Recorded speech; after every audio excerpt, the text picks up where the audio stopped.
You guys are aware of all of the C-spine changes that have taken place in pre-hospital EMS. So with the changes, we are doing less packaging on long spine boards like we used to. We are doing hardly any transporting on long spine boards like we used to. We're not leaving these people on boards at all, except for movement from one place to another. Once we get them to the stretcher, they come off the spine board. So we're using very little head blocks now. We are still doing C-collars if appropriate, and if warranted, we'll put a C-collar on them. But we're not doing much by way of head blocks, strapping them down, fully immobilizing any of that stuff. That's none of that's occurring now. So we're just looking at reasons that C-spine precautions would be necessary, and then we are using head blocks as we should, or not head blocks, but C-collars as we should, and then the head blocks and the full immobilization has kind of been taken away from us.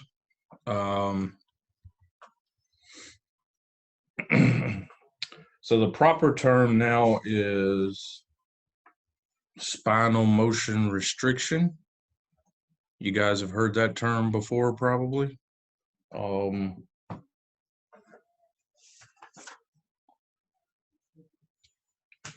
Let's talk about how to deal with that.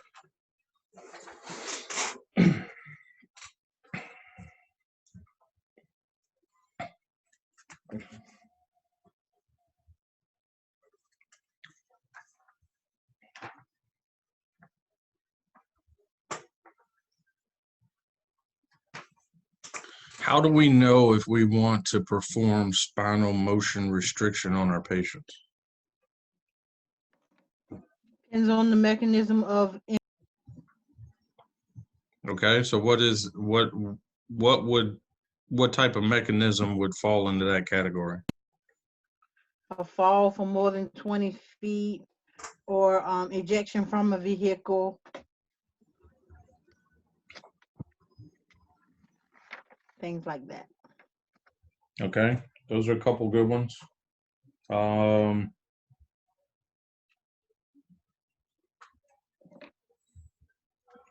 What about somebody shot in the leg?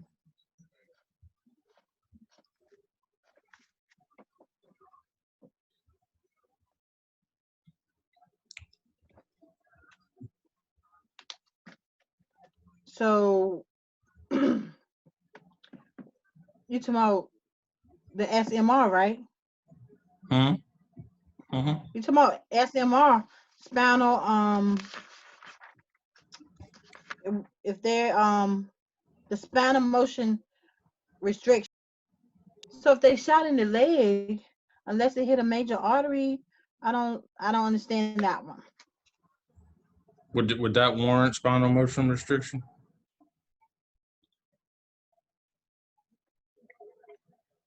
It's not a spinal injury. Okay. So just because it's a trauma doesn't make it a necessary thing to do spinal motion restriction. We're going to look at first. We're going to look at mechanism of injury, and if you guys are in your books, there is a flow chart on page 899. You see that flow chart on 899. That's going to help you out a ton with this. But we're going to look at mechanism of injury first and see if it's positive, negative, or we're not sure. So positive, negative, or questionable.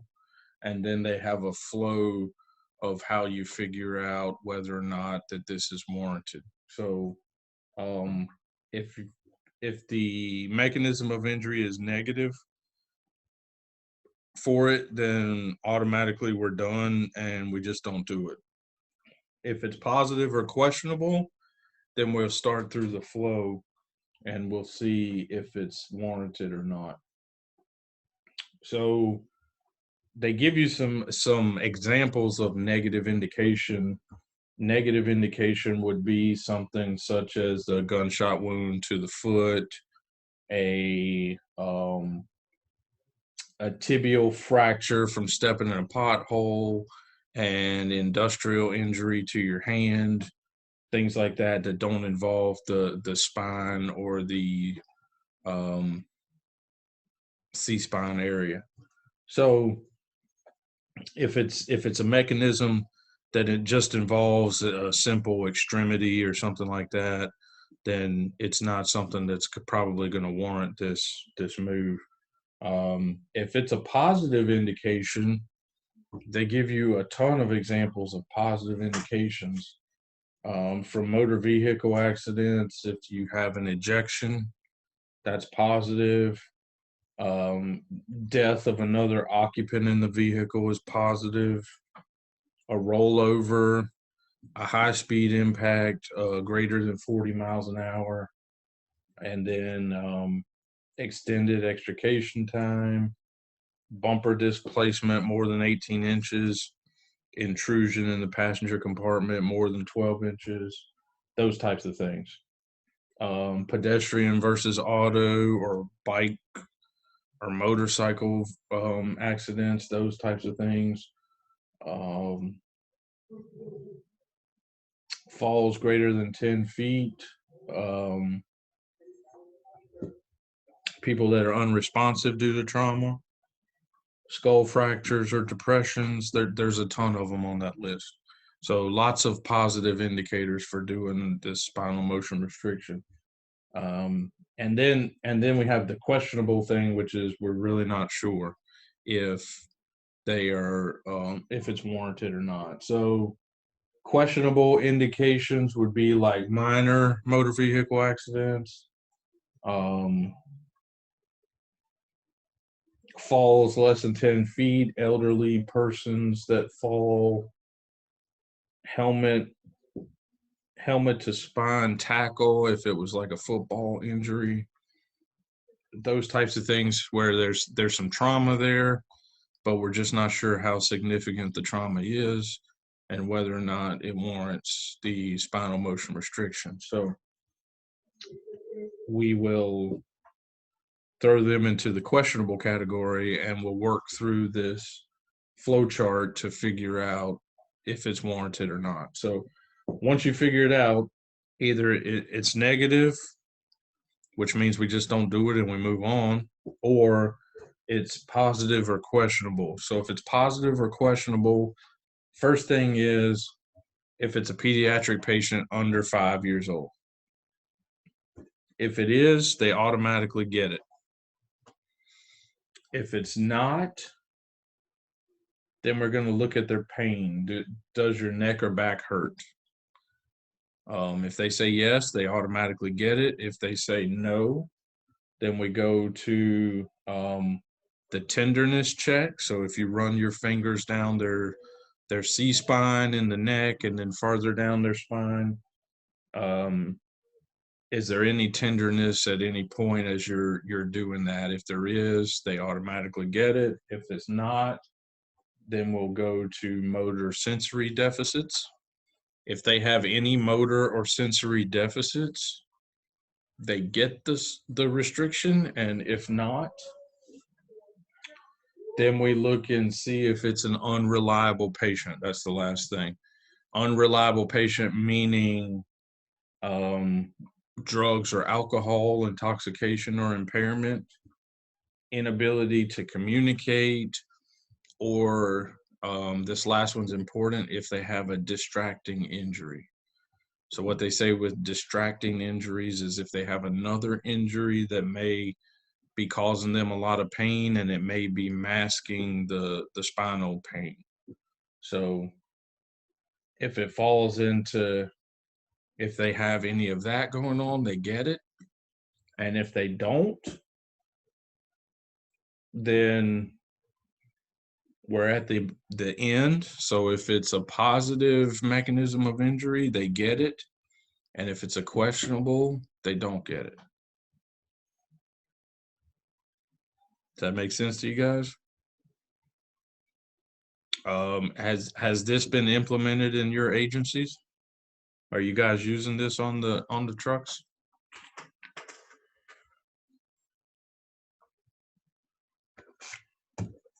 Or something similar to this?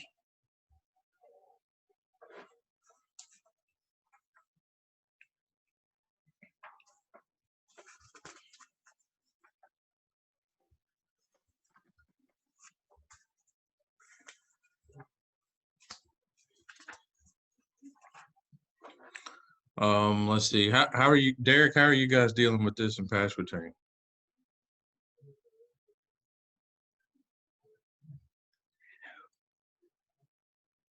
With Spinal motion restriction. Do y'all have a flow chart similar to that one, or do y'all have something else? well, I guess it kind of warrants like what happened. Like Right. we don't backboard patients. Right. So are you referring to like pediatrics? Like, are we putting PDs on boards and stuff, or? Are y'all? Well, you're probably not putting anybody on boards, are you? No, just for moving purposes. Right. Right. But is this? Are you seeing that you guys are C-collaring less people? Absolutely not. No, y'all still collar them. Because the doctors at Albemarle, if they even relatively even thought they hit their head, C-collar them. Right. But no more head blocks, no more, even on the stretcher, you're not strapping anybody down to the stretcher, head blocks, head motion restricted or anything like that. No. Yeah, I didn't think so. Demetria, you guys doing that in Gates? Only the C collars, and we're moving them with the backboards. Yeah. We haven't had anything where we really had to backboard them for. Right. So no transporting on boards, no using head blocks, none of that stuff. We're just moving people to the stretcher, and then they slide the board out, and we're putting collars on, but we're just having them lay on the stretcher with the C collar on, right? That's pretty much what everybody's doing.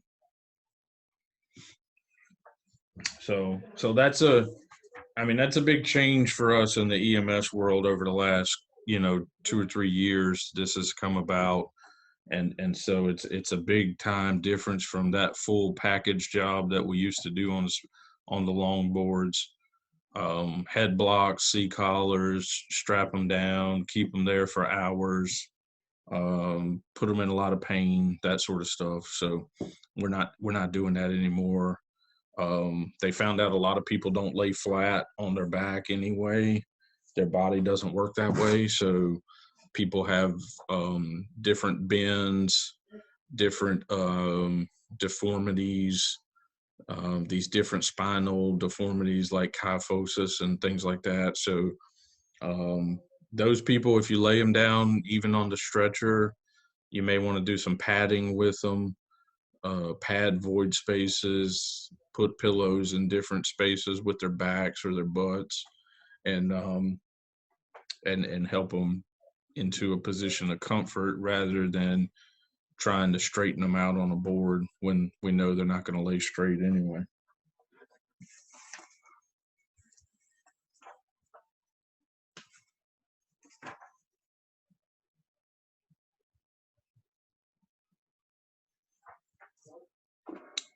All right, your chapter gives you a lot of different types of injuries to the spine and to the spinal column, spinal cord. They give you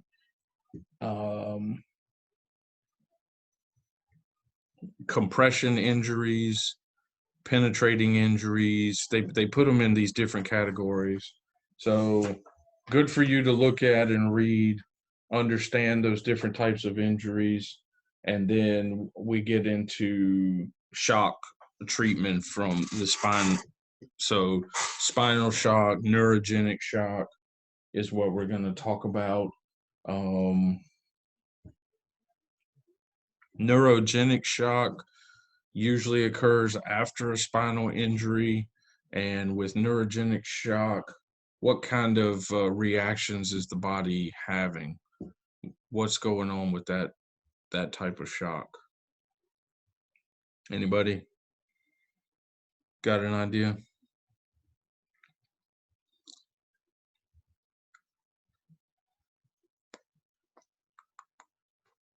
You said what's affiliated with like neurogenic shock? Yeah. Yeah. What are the symptoms, signs and symptoms of it? What's Altered going on? mental status, Okay. any deterioration of consciousness, Right. respiratory rate could be increased or decreased depending. Yep. Heart rate, depending if they're conscious, it's going to be higher. If they're unconscious, it's most likely going to be lower. Pupillary response is, like, are they random reactive, fixed, and dilated, constricted?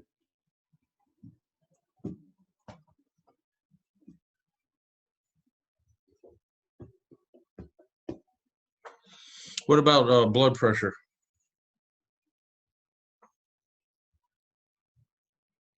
Well, while they're compensating, it could be high, but when they decompensate, it's going to get low.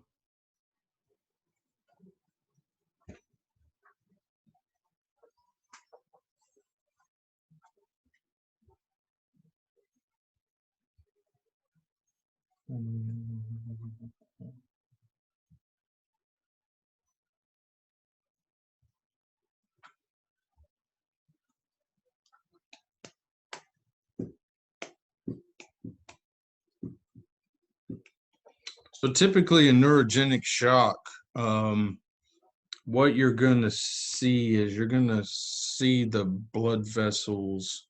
The injury is going to cause all the blood vessels to dilate, and when this dilation occurs, you're going to see like a massive drop in blood pressure. In most cases, you're probably going to see like a rather normal heart rate, but they're going to be hypotensive because of that vessel dilation. So so they've got extra space in the vessels. It seems like the volume that they're not losing blood. We just expanded the vessels, so the volume is kind of low now in relation to the size of the vessels. So there's a couple options here for bringing blood pressure up, right? What are the two options? What two? Fluids. Fluids is one, because we can fill the space of we can fill that extra space in the vessels. And Can't you raise their feet up? what's that? Head down, feet up. Head down, feet up. Trendelenburg. Trendelenburg. They don't teach that anymore. They've taken it out of the curriculum. They say that there's no real effectiveness to it, although we still do it. You'll see a lot of people do it. So head down, feet up. I'm not saying it won't work, because for years we said it would work, and we did it, but they've taken it away now, so it's not a curriculum thing that's taught anymore. I would tell you that if you're going to do that, watch your patient, see what happens to them, that kind of thing. But with this vessel dilation, we got two modes of action. One is we can fill the void space, which is giving them fluids. So we're putting more fluid in to take up that extra open space in those vessels. The other is to shrink the vessels back, right? If we shrink them back to where they were, the blood pressure will come back up, because we've got the same volume that we had. And if we put the vessels back to their normal size, then we would get that pressure back up. So what medications shrink vessels, constrict vessels?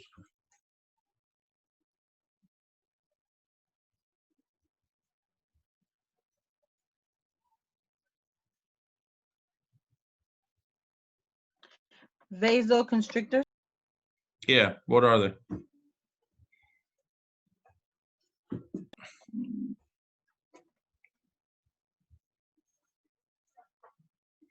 Do you guys have any medicines at the A level that are vasoconstrictors?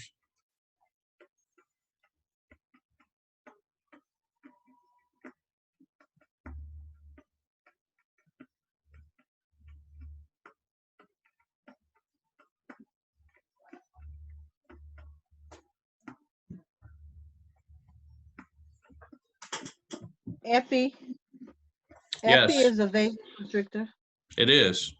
And while it may not be warranted in the initial stages, like Derek was saying in the compensated shock area, this could come into play if we get into a state of where we're starting to turn into decompensated shock. This will be a local protocol treatment thing for you guys. I don't know if it'll be something that you'll be able to do before they're actually dead is to administer epi and try to tighten those vessels up. Most likely they're just going to probably want you to run fluids.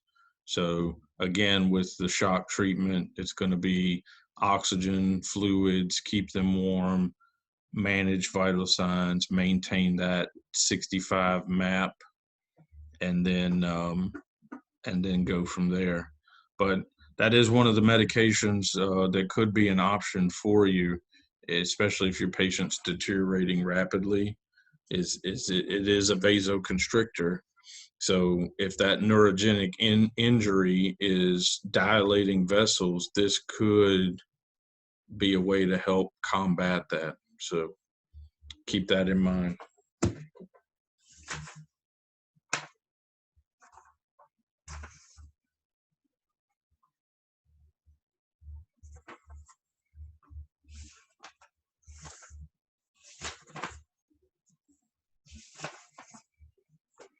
Also, it gives you a breakdown of your spinal cord, the different sections of your spinal cord, where how many vertebrae are in each section, that sort of thing, for your anatomy and physiology part. Remember that where the injury occurs determines what's affected by the injury. So the higher up in the spinal cord that the injury occurs, the more things that get affected. So if it's up in the cervical spine, you could be looking at things affected such as breathing, talking, movements, all of those things. And that as you come down the spinal cord, the lower you get, then the less, I'm not going to say less severe, but the less impactful, because it could just be like from the waist down or the lower part of the body that's affected, as opposed to having everything affected from the neck down. So keep that in mind. If you have a patient that has this damage and you're noting deficits, note the deficits, all that you can find, sensations, movements, those types of things, or systems that are affected. And that may kind of clue you in as to how high up the spinal cord that this injury occurred, if you don't see a visible injury on the outside.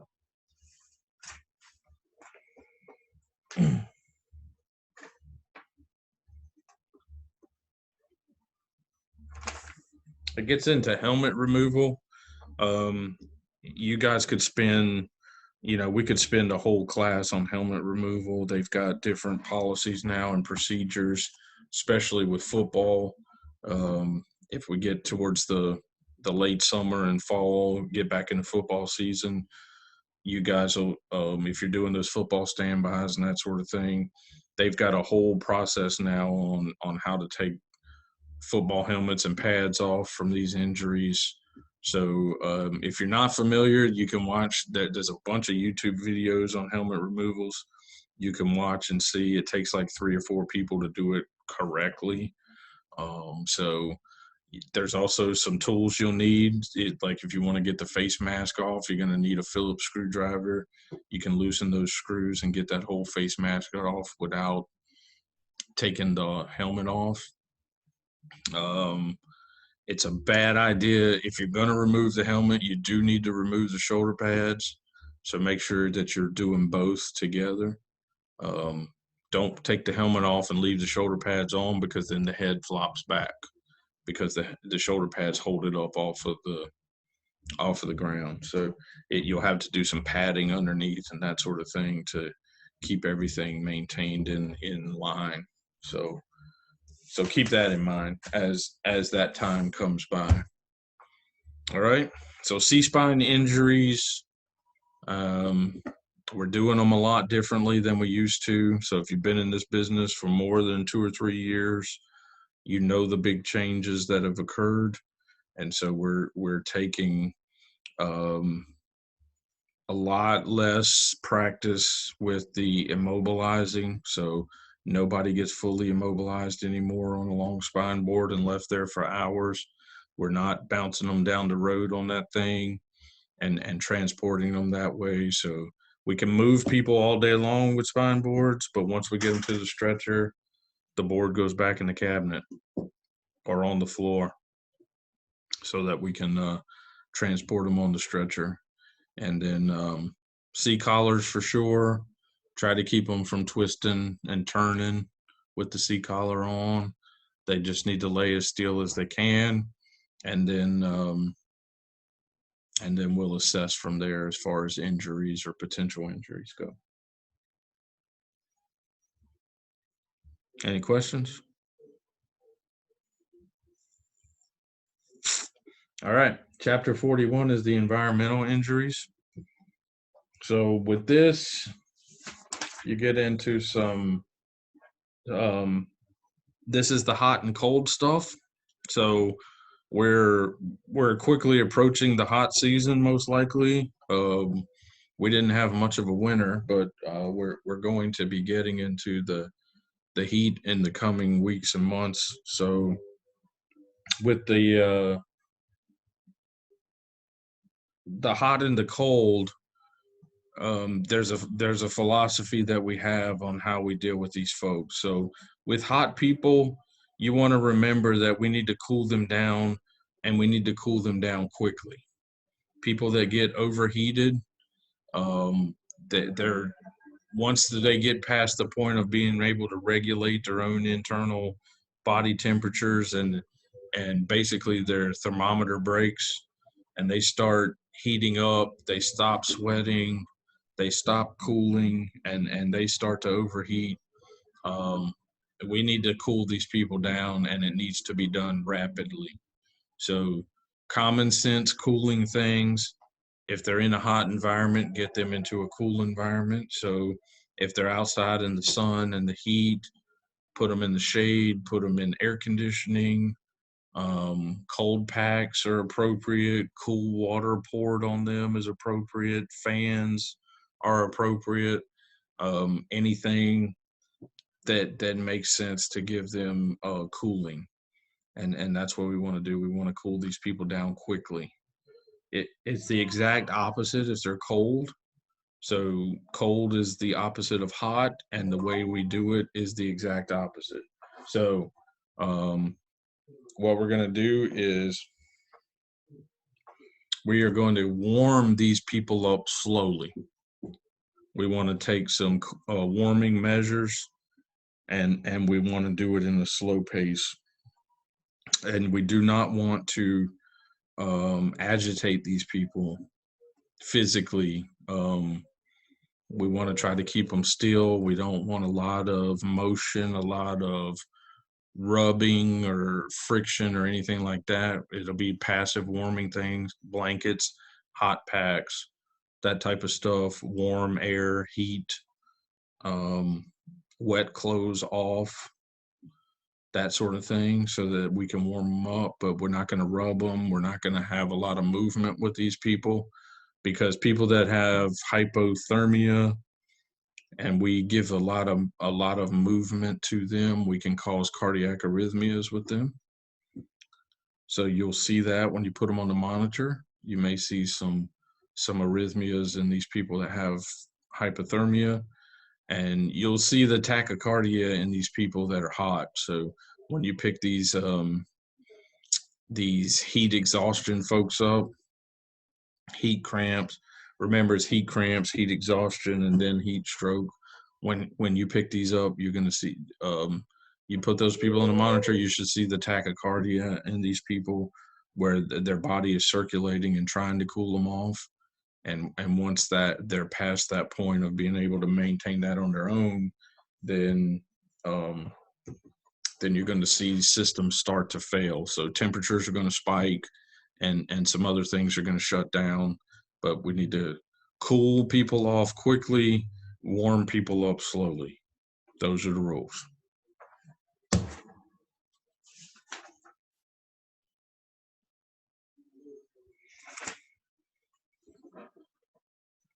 Any questions about that? The book goes into all the science about the different cooling types of things, with evaporation and thermoregulation, all of those buzzwords and bold print words that you guys should be studying. So make sure that you're looking at those things. There's a nice little temperature chart in there. And then it goes into the different categories: heat cramps, heat exhaustion, heat strokes, and then the cold stuff.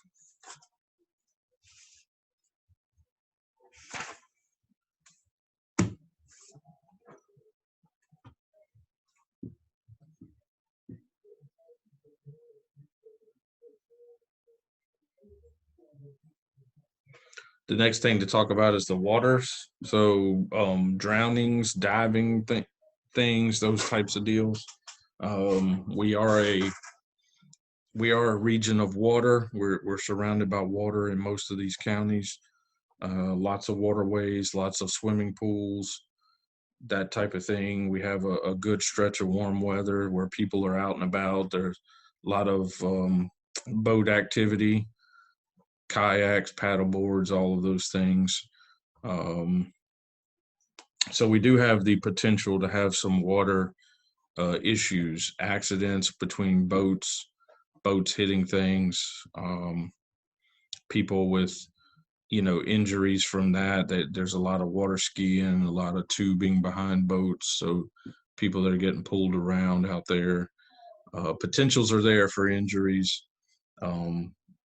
Diving accidents, obviously, we know if you don't know how deep the water is, you should never dive head first into it. If you're going to jump into water and you don't know how deep it is, feet first is the way to go. People that dive head first into shallow water usually will hit their neck. So they could have some potential injuries there. People also run into this issue of drownings. So we need to be aware of these things. There's two types of water. We have fresh water, we have salt water. If you're going to drown, do you prefer to drown in fresh water or salt water? It doesn't matter.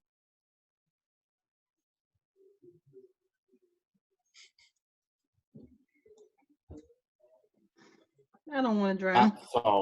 Not salt water. She doesn't want to drown, and Derek says not salt water. All right, Derek, why not salt water? I just always heard it was way worse than clear water or murky water, whatever. Okay, so let's talk about why. Let's assume that that's true, and let's talk about why it's true. What does salt do? How does salt affect fluid? It dries it out. It draws it in. Exactly. Think about saline. What is saline? What's it made up of? Water and salt. Right. It's 0.9% salt solution. So it's mostly water. It's 0.9% salt. When we when we put saline in the system, what that does is that has fluid, it creates a fluid shift, and it's going to pull fluid out of the interstitial spaces between the cells into the blood vessels, because we're putting the saline in the blood vessels. So it's creating that shift because of that imbalance in the electrolytes. And so that fluid is going to follow the salt. So think about salt, think about fluid following salt, and then think about where salt water goes if you drown. Where's the salt water going to be? In your lungs. In your lungs. So if fluid follows salt, where's that fluid shift going to occur?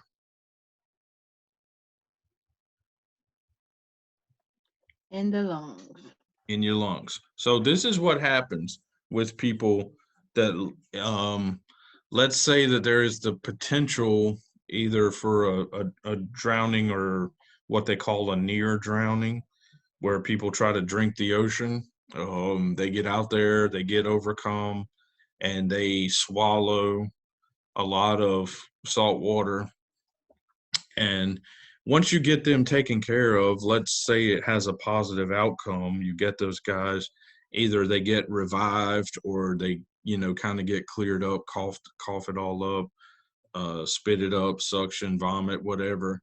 Then typically like hours later, or maybe even up to a day later, they have this issue, what actually becomes like a flash pulmonary edema issue, and we refer to it as a dry drowning, because they're not in water now, they're at home, and so they're not, it's not like they've been swimming or been out doing water activities. This is hours after. So they refer to it as like a dry drowning and all, but that salt has remained in the lungs. It didn't get flushed out. And that fluid shift has occurred over these few hours. And now their lungs are full of fluid because of it. And they're actually drowning because um, they can't get the fluid out of their lungs.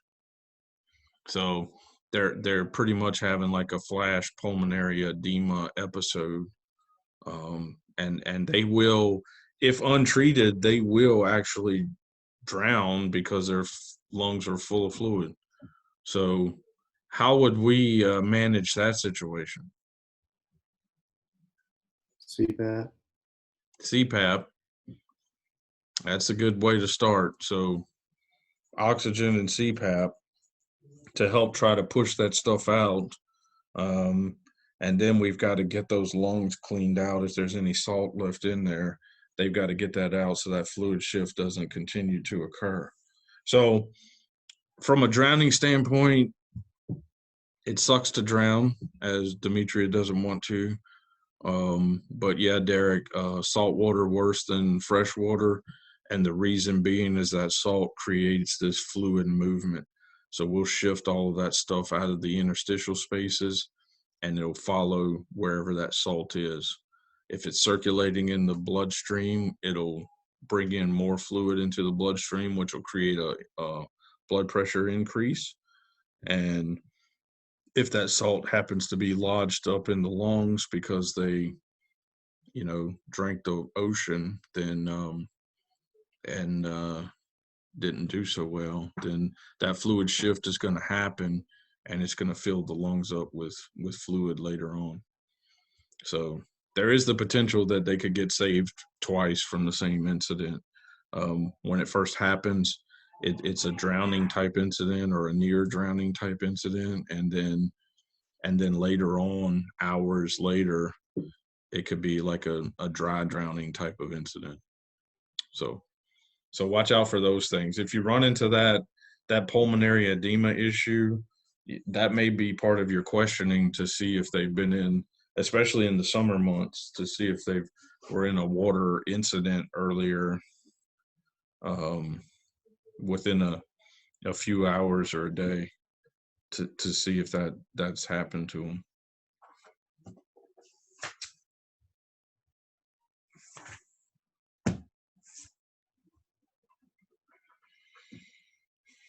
Diving emergencies. Anybody ever had to get in the water to get people out? I had a boating accident down in Station Forge District when I Yeah. first started paddling tank. It was two boats that collided, and he was hanging half off the boat. So I mean, I didn't go like deep in the water, but it was like about waist deep. Okay. Just in Mm. case, I mean, just for you guys to know, there's a way. If your patients are in the water, you can backboard them in the water. Most of our backboards are a poly material now, and those boards float. So you can push the board down underneath them in the water, and they can, it can come right up to them, and you can actually kind of float them across the water, if you need to. There's a way to there is a technique for maintaining C-spine in the water. It's a little bit different than what we use on land. So we'll show you that in the labs as well. We'll show you, you guys are quite familiar with C-spine on land, but we'll show you the technique for doing it in water. Just in case you have to get into a pool or into the river or something.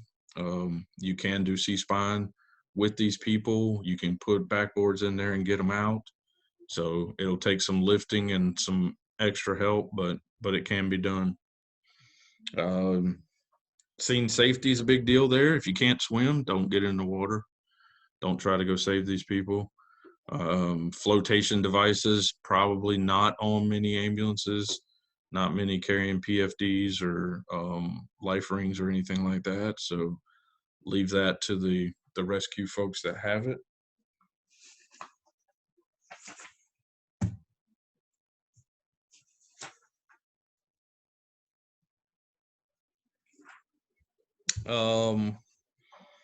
Air gas embolisms. Your book talks about air gas embolisms. It talks about high altitude sickness, nitrogen narcosis. It gets into all of these atmospheric things, all of these pressure change things. So we do here at the base, we do an air gas embolism drill every year because of our water training that they have going on here. They have the underwater egress training. And so when they're doing that underwater egress training, they have to have 3 divers in the water to help the students get out should they have any issues so they don't drown. So because those divers are in the water for lengths of time, they and they have the potential to have to change. The water's not that deep, but they may have to surface quickly if they are assisting students. Then they do have that potential for air gas embolism. So we do run a drill here like once a year for that, and Pasco Tank EMS is always coming out. So those folks will come out and assist with that. They usually try to fly a Nightingale down here and help with that drill. The fix for it, anybody know? Fix for air gas embolisms? How do we deal with that? Can you do a occlusive dressing? No. This is all internal. This is actually in the bloodstream. So the fix for it is going to a hyperbaric chamber. These people have to be. It's a diving incident, so it's all about pressure and pressure change, which is causing illness. Typically, people refer to it as the bends, and in the diving world. So this is fixed by hyperbaric chamber. We will hopefully fly them to a hyperbaric chamber. There is the potential to drive them. It's up in Virginia, so they have a couple of them, and they'll put them in that hyperbaric chamber and take them down in pressure and try to relieve the pain and discomfort that's going on, and then slowly bring these people up. When you're diving, especially at depths, you have a different air mixture in the tank that you're breathing, and you have to surface slowly so that that mixture of nitrogen and those other gases has time to leave your body. If you surface too quickly, that stuff builds up and it can't leave, so you're in an incredible amount of pain. And then the only fix for it is to take you back down to that pressure and then slowly bring you back up. So very similar to the fix for carbon monoxide poisoning, because hyperbaric chamber is the fix for that as well. So again, they take what that does is when they take them down in pressure in the chamber, it knocks those carbon monoxide molecules off of the red blood cells so that the oxygen molecules can attach, and then everybody can start circulating oxygen and perfusing better. So those hyperbaric chambers have pretty good use. But with these pressure injuries, again, the high altitude thing, you'll see that in airplanes, you'll see that in the mountains. People that have had surgeries and then they fly too soon after it, they could have some issues. So you'll see that. Your book also talks about lightning. We talked about lightning in the burn section. They talk about lightning again. So you'll get some more information on that. And then that just leaves us with the last chapter, which is 42, and this is a multi-system trauma thing and trauma resuscitation. Let's talk about trauma resuscitation first. Do we do it?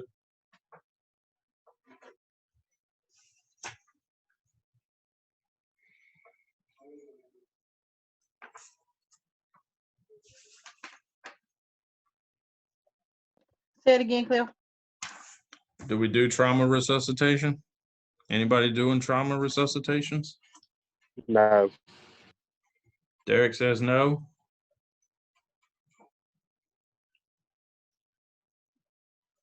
Well, it depends on what if there's a quality of life Right. to have after. Yep. I think it's a judgment call based on the situation. What I will tell you is if they've lost a ton of blood, there's probably no point in doing it. If it's an injury where there's not any bleeding, then there may be some value in trying to do it.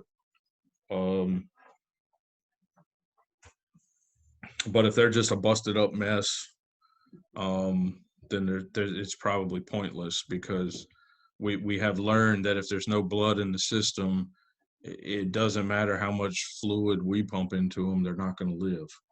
So you're going to have to make that determination. If your agency doesn't have a hard line on trauma resuscitations, then if they're leaving it up to the providers to make that call per incident, you're going to have to evaluate what happened and what potential injuries you're expecting that the patient has suffered, and whether or not those are survivable injuries.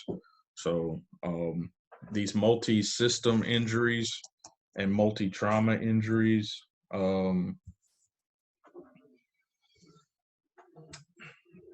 they're typically a bad deal. These are going to be your patients if they have multi-system trauma injuries. These are probably your patients that you're getting to a trauma center. They're going to have some life-threatening injuries with long bone breaks, with open wounds, with lots of bleeding, with head, neck, skull injuries, spinal injuries. These are the people that probably need the different types of specialists. They're going to need the neurosurgeons. They're going to need the trauma surgeons. They're probably going to need ortho type people. They may need cardiovascular people. So but those trauma centers are where you're going to send these folks. So whether you're driving or flying, it doesn't matter. It's all about time. So whichever one's faster and whichever one's available, that's what you're doing. So you can read through this. They've got some criteria here for you. That we've talked about this before. What gets people to trauma centers, and that criteria holds true with this. With these multi-system people, this is just more things. It's more involved. It's not just one injury like a simple broken leg that happens to be a femur fracture. This is going to be a femur fracture because they were ejected from a car and flew 30 feet in the air, and now they've got a head injury as well, that type of thing. So that's the type of stuff that you're going to be dealing with.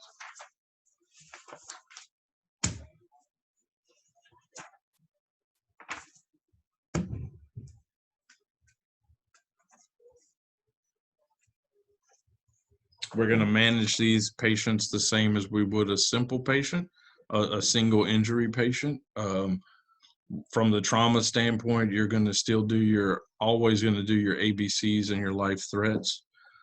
Determine which one is the life threat.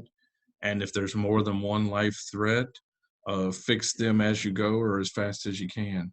If you need more people to fix more things at the same time, then that's part of your calling for additional resources at the beginning, getting more hands on these folks. If you've ever been to a trauma center, when a trauma alert is called and a trauma patient is coming in, you will see in that trauma bay, first of all, it's a very big room with a bed in the middle. And there are a ton of people in there because they've got every one of these systems with appropriate people to deal with them. So you got folks there that are doing the radiology stuff. They're taking x-rays, they're doing scans, they're drawing blood. And then you've got the specialists coming in for each injury. If you need cardio because they're losing blood, if you need ortho because they've got broken bones or they're all busted up, or your neuro folks because of head injuries and spinal injuries and altered mental status. All of these folks are there. I mean, if you go in that trauma bay, there's probably 20, 30 people in there going crazy. So if you get to those level 1 trauma centers and you can see that while you're there visiting or dropping off patients, then by all means lag along and watch the show. It's quite impressive. So we don't get that in the field. We don't ever get like 10 or 15 people on these patients. So we're usually pretty busy and scrambling. We've got our hands full like a one-armed juggler on a unicycle.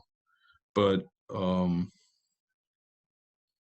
that's what they're going to get when they get there. So that's why we make those decisions to send them to trauma centers, because they'll get all of that attention. They will get it quickly, and those folks will get something going. If they need surgery, they will be off to surgery. They've got a surgical team ready to go, and an operating room open, and they will be off to get what they need if they need to stop some bleeding or fix some bones or whatever it is. All right, so multi-system traumas, it's traumas that are affecting more than one body system. So not just ortho with the skeletal system, but also probably cardiovascular or pulmonary or neurologic with the different injuries that could be coming along. Patients are probably going to be in shock. So we always treat for shock. It's just a matter of what type of shock is it. And our treatments are going to vary a little bit between the different types of shock. Remember the MAP that we're looking for in the blood pressure, we want around 65. So try to maintain that so we know they're perfusing, and then treat the life-threatening things as you get to them and as you can. From that, we will get more specific and dial in on the little stuff, but most of that's just going to be for pass on knowledge and documentation, because in these multi-system deals, you're probably not going to have time to do wound care on little cuts and abrasions and things like that. You're going to have bigger fish to fry. if you're doing trauma resuscitations, if your agency lets you choose if you're going to do them or not, if somebody's been shot in the chest 14 times, I will tell you, probably not worth it. The outcome is probably going to be what it is already. So keep that in mind. If it involves a lot of bleeding, whether the bleeding is external or internal, the outcome is probably not going to change. So keep those things in mind when you're deciding to do or not do trauma resuscitations. If you're allowed that choice. Any questions? Nope. All right. Crystal, Demetria. Nope, I'm good. All right. Y'all good too? We're still having lab Wednesday, right? What's that? We're still having lab Wednesday, right? Yep. Okay. You Still having- teaching? Yep. Cool deal. All right. So all of the latest information is in the announcements section at the top of my courses, as far as all of the adjustments for the virus and adjustments for your ride times and stuff like that. So any shifts that you have scheduled past today have been canceled. Right now, everything until at least April 5th is canceled. So if you had a shift this week, don't go. If you had a shift next week, don't go. Cameron will be back in touch with you guys to reschedule things as soon as that is allowed for us to reschedule. In the meantime, we will continue on. We'll have a Zoom class every week. We're going to have labs every week, and we'll continue on with the curriculum portion. Again, you guys are going to have labs Wednesday night, Thursday morning, as we normally would. And this is the last week of trauma, so make sure you're studying all these chapters. Again, not as big a bite as the medical section, but this is still a pretty big bite. A lot of chapters in this section, so I think it's about 9 chapters or so. So make sure that you guys are studying. Your module exam for the trauma will be next week during the labs. So you got about a week and a half or so to prepare for that. In the meantime, stay in the book, stay online, and get the online work done on time. And if you guys don't have anything else, we will see you in the labs. Alrighty, I'll see y'all Wednesday. All right, right, see man. you Wednesday. Take care. Bye. Good night.